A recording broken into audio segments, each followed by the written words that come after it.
자, 이번 시간 프린트 18에서 19 차시 29페이지에 남아있는 부분들 하겠습니다.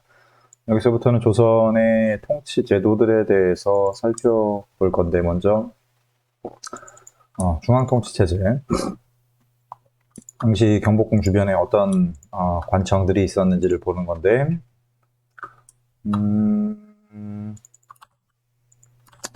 먼저 최고관청인 의정부가 있었죠. 최고관청인 의정부. 여기서 핵심적인 관청은 의정부랑 육조라고 했었습니다. 육조가 뭔가를 실행하려고 할 때 의정부한테 심사를 받고 왕한테 결재를 최종적으로 받은 다음 실행하는 그런 시스템이었다고 했었죠. 그래서 의정부에서는 영의정, 의정, 좌의정들, 재상들이 합의를 해서 정책을 심사하고 결정하는 역할을 했었습니다. 그리고 여기는 최고관청이었기 때문에 모든 국가의 정책을 총책임지는 역할을 했었다. 그래서 얘네가 심사해서 결정을 하면은 육조에서는 실행하는 역할을 합니다.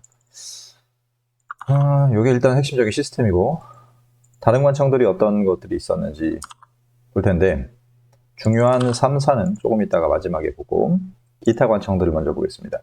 기타 관청 먼저 승정원, 국왕의 비서기관으로서 왕한테 항상 붙어 있었던 기관이고, 얘네들은 항상 왕하고 밀접하게 같이 붙어서 활동을 했었던 애들이기 때문에 왕의 명령을 내보내고 신하들의 의견을 받아주는 그런 왕명출납의 역할을 했었습니다. 그 다음에 의군부. 의군부는 국왕이 주로 이제 반역죄를 저질렀던, 큰 죄를 저질렀었던 중죄인들을 재판했었던 사법기관이었었습니다. 사법재판, 그러니까 법원입니다. 법원 중에서도 중죄인들만 다루던 법원이라고 생각하면 됩니다. 그 다음에 한성부는 서울시청, 춘추관. 춘추관은 역사책을 편찬했었던, 즉 조선왕조실록을 편찬했었던 기관이고, 성균관은 대학교입니다. 대학교 같은 기관들이 기타 기관들인데, 그 중에서도 이제 3사라고 하는 관청이 제일 중요합니다. 3사는 요 사헌부, 사관원, 홍문관 세 개를 일컬어서 3사라고 했었는데, 사헌부에서 했었던 일들은 부정부패했던 관리들을 감시하는 그리고 관찰하는, 그러니까 부정부패했던 관리들의 비리를 적발해내는 역할을 했었죠. 그 다음에 사관원은 말 그대로 이제 간쟁을 하는 역할을 합니다. 간쟁이라는 것은 옳지 않은 일을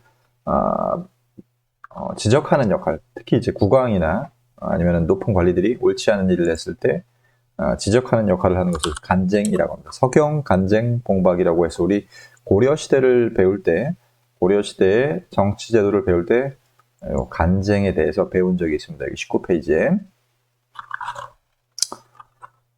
그 다음에 홍문관은 여기 보면은 성종 때 생긴 집현전을 계승했던 학문 연구기관이야. 똘똘한 사람들이 모여 있는 곳입니다. 그러다 보니까는 여기에서 아는 것들이 많은 신하들이 왕하고 정책을 토론하는 그런 경연 같은 것들을 담당을 했었던 관청입니다. 그래서 얘네들은 주로 왕이 잘못했을 때 간쟁, 왕을 갈구고, 혹은 왕하고 토론하거나 하면서 왕한테 가르침을 주기도 했었고, 그리고 관리들 중에서 잘못했던 애들을 잡아들이는 감찰의 역할을 하는, 그래서 얘네들은 바로 대간의 역할을 했었던 애들입니다. 대간이라는 건 19페이지에 보면은 고려시대 때 요 어사대와 낭사의 관리를 대간이라고 했었죠. 얘네들을 대간이라고 했었습니다. 근데 요 대간의 역할을 이제 조선시대 때는 3사가 했었다라고 알아두면 됩니다. 3사. 그래서 이 대간들은 잘못된 권력들을 바로잡는 역할을 하는 사람들 대간이라고 합니다. 그리고 이 대간은 주로 말로써, 즉 언론으로서 3사는 대간이라고도 불리는데, 이들은 주로 언론. 얘는 왕을 갈구고, 얘는 왕을 가르쳐주고, 얘도 이제 같이 옆에서 부정부패한 관리들 잡아들이자고 왕한테 건의를 하는, 주로 언론 활동을 통해서 잘못된 정책을 비판하고 견제하는 역할을 했었기 때문에 굉장히 민주적인 그런 언론 기능을 담당을 했었던, 그러니까 권력이 마음대로 혼자서 독재 정치를 하지 못하게끔 방지하는 관청이었기 때문에 굉장히 중요하다. 이것은 고려시대 때 대간을 얘기할 때도 내가 강조했던 부분들입니다. 얘네들은 왕권을 견제하고 감시하는 역할을 했었다. 즉 왕 혼자서 지멋대로 독재 정치를 할 수 없도록 그렇게 부정을 방지하는 독재 정치를 방지하는 역할을 했었기 때문에 조선은 이런 것에 굉장히 신경을 많이 썼습니다. 즉 독재를 방지하는 그런 정책을 그런 이제 노력을 많이 했었는데 그 중에서 제일 대표적인 것이 아까 위에서 봤었던 의정부와 육조는 항상 모든 정책들을 회의를 통해서 결정을 했었습니다. 회의를 통해서 의정부가 이거 해주세요. 서창동에 도림고 옮겨주세요라고 하면은 의정부에서 회의를 하죠. 의정부에서 회의를 하고 그 다음에 마지막으로 왕한테 결재를 받는 모든 것은 다 합리적인 회의를 통해서 결정을 하는 그런 시스템으로 굴러갔었기 때문에 아무리 힘이 센 관리나 왕이라 할지라도 혼자서 마음대로 하거나 아니면 부정부패하지 못했다는 거죠. 그 다음에 경연 제도도 중요합니다. 정책을 토론하는 제도였었기 때문에 국왕이라고 할지라도 신하들의 의견을 무시하고서 지 맘대로 막 할 수가 없었던 그런 제도가 바로 경연이 있었기 때문입니다. 아까 여기서 얘기했던 3사의 어떤 언론 활동은 왕을 비판하는 역할을 했었고, 그리고 마지막으로 상소라고 하는 제도가 있습니다. 왕한테 이제 건의문을 올리는 제도가 언제든지 왕한테 건의문을 올릴 수 있었는데, 이거는 지방에 있었던 여러 유교 학생들도 언제든지 참여할 수 있었던 것이기 때문에 민주주의적인 그런 요소들이었었다. 즉 왕의 권한이 너무 강해지는 것도 막았었고, 그렇다고 해서 신하들의 권한이 너무 나대는 것도 막았었던, 즉 조화로운 그런 상태를 추구했었던 게 조선시대 정치제도들의 굉장히 중요한 특징 중에 하나라고 보면 됩니다. 그래서 이게 조선시대 정치제도이고, 그 다음에 조선의 지방행정에 대해서 좀 살펴보겠습니다. 조선의 지방행정은 전에 봤었던 이거 어디 갔어? 고려의 지방행정하고 좀 비교를 합시다. 고려의 지방행정. 자, 보면은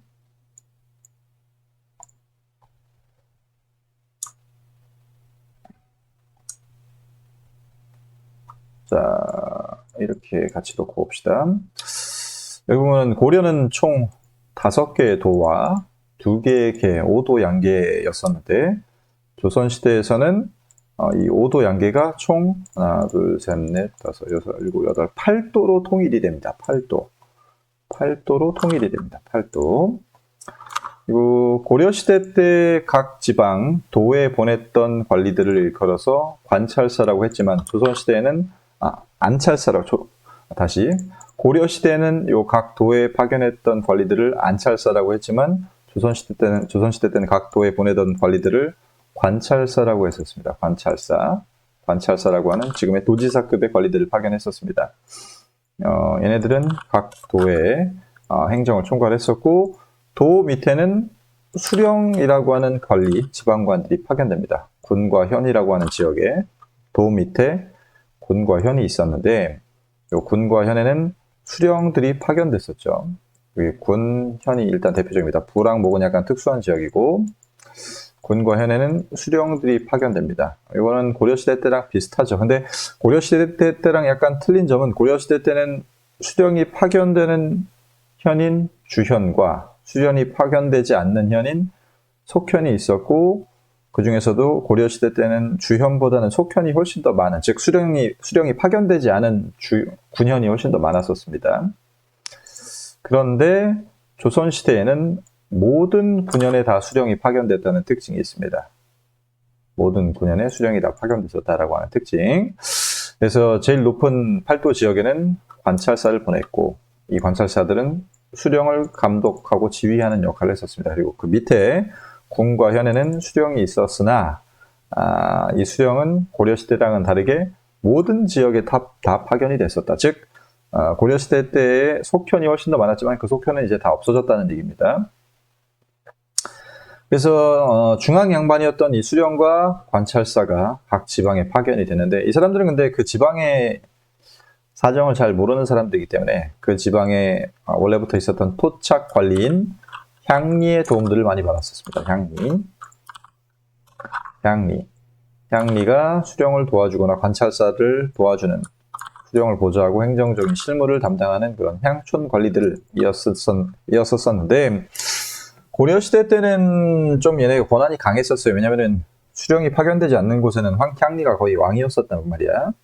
그래가지고 이제 권한이 강했었는데 조선시대 때가 되면은 지위가 좀 약화되는 그런 모습을 보입니다.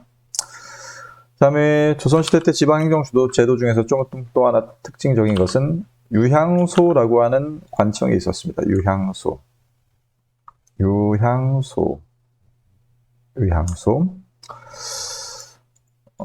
유향소라는 것은 뭐냐면은 지방에 있는 양반들의 자치적인 관청입니다. 자치적인 관청. 지금 이제 여기 보면은 관찰사가 파견되고 수령도 파견되고 이 군과 현의 수령을 이제 향리가 도와줘서 각 지방의 행정이 돌아갔었는데 그러다 보면은 너무 이제 너무 중앙 양반들이 다 모든 것을 주도하는 그런 형식이 되기 때문에 지방 양반들의 의견을 좀 듣기 위한 유향소라고 하는 관청을 설치합니다. 유향소. 그래서 유향소는 그 지방 양반들끼리 모여가지고 우리 지방을 어떻게 할지 의논을 해서 수령한테 알리거나, 그러니까 수령을 도와주는 거죠. 그리고 향리들이 옛날에 좀 부정부패한 게 많았었기 때문에 걔네들을 감시하는 역할 같은 것들을 했던 게 유향소라고 생각하면 되겠습니다.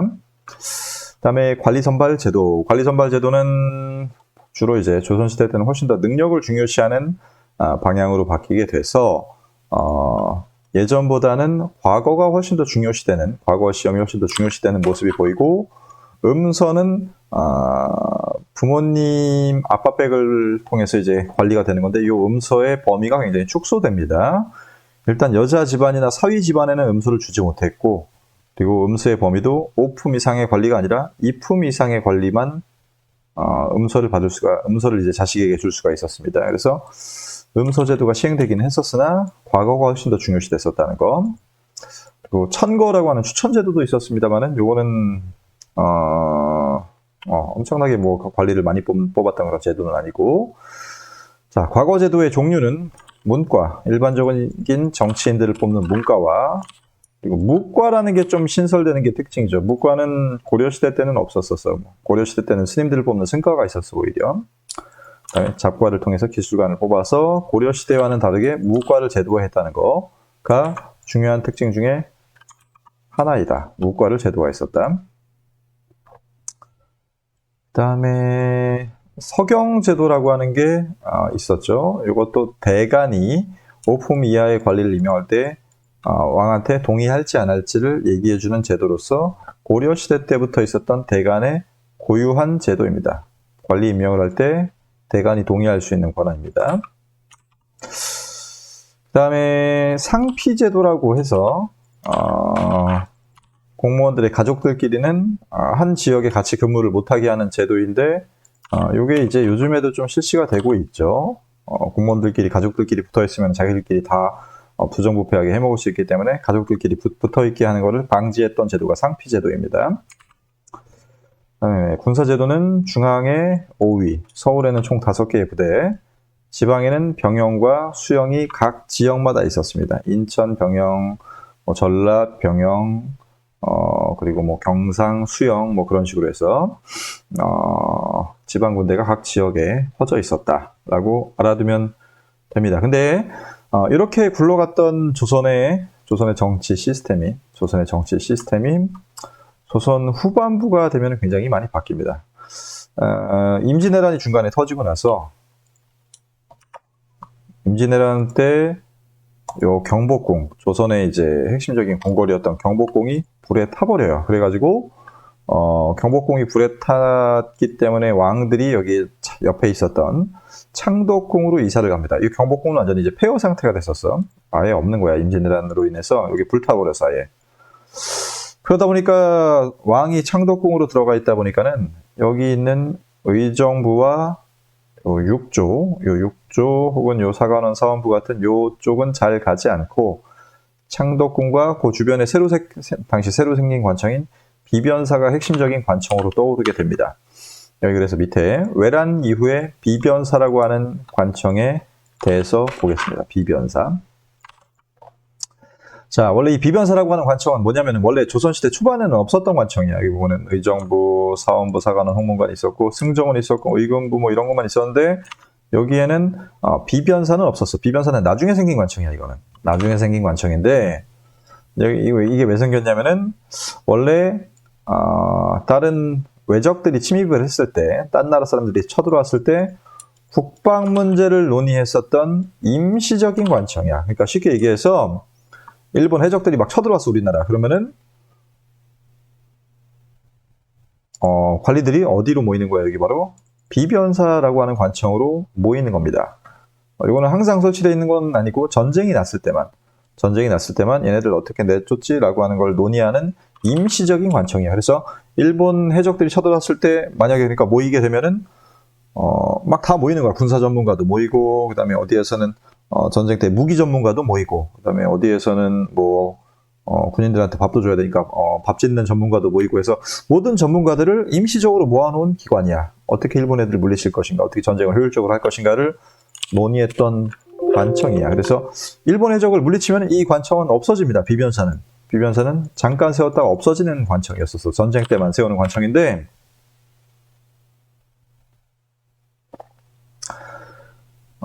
임진왜란이 7년 동안이나 지속이 됩니다. 7년 동안이나 지속이 되면서 이 비변사의 기능이 강화되기 시작을 합니다.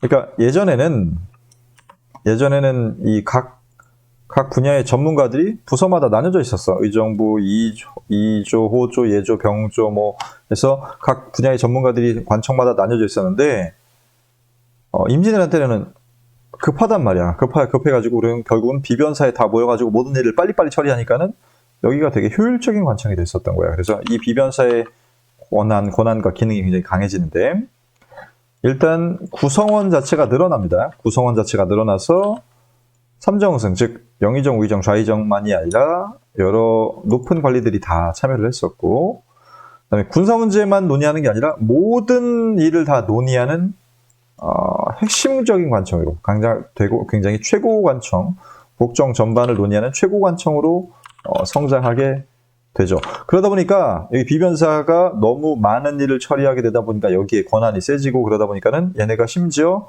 왕까지 무시하는 그런 상황이 벌어지게 됩니다.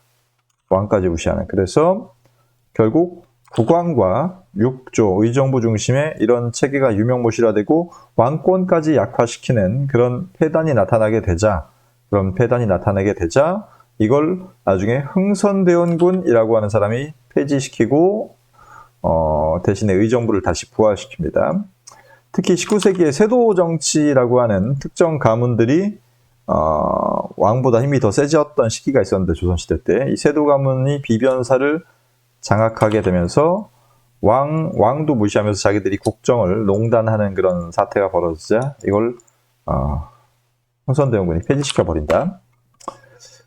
이때 문제 보겠습니다. 자, 경국대전 만들었고 성문화된 법전체제 이게 경국대전입니다. 그 다음에 일반 행정구역과 군사 행정구역을 구분하는 이원적인 체제를 갖췄던 것은 고려의 5도 양계입니다. 이거는 X고 조선은 모든 군현에 수령을 파견했었다. 맞죠? 이성계와 더불어서 정도전이 나라를 세웠었고 왕명 출납을 맡았던 비서기관인 승정원 그 다음에 지방 양반들의 향촌 자치관청인 의향소 같은 것을 설치해서 지방을 운영했었다. 의정부는 국정총괄, 의금부는 사법기구, 홍문관은 학술경연, 사원부는 비리감찰. 다음 조선 초기 태종은 육조직계제를 시행했었죠. 그리고 대간에 서경을 거쳐서 임명을 할지 말지를 대간이 정했었고 그리고 가까운 관서에서 가족들이 근무를 못하게 했었던 상피제도가 있었습니다. 국방 문제를 임시 논의했었던 비변사라고 하는 관청이 있었다.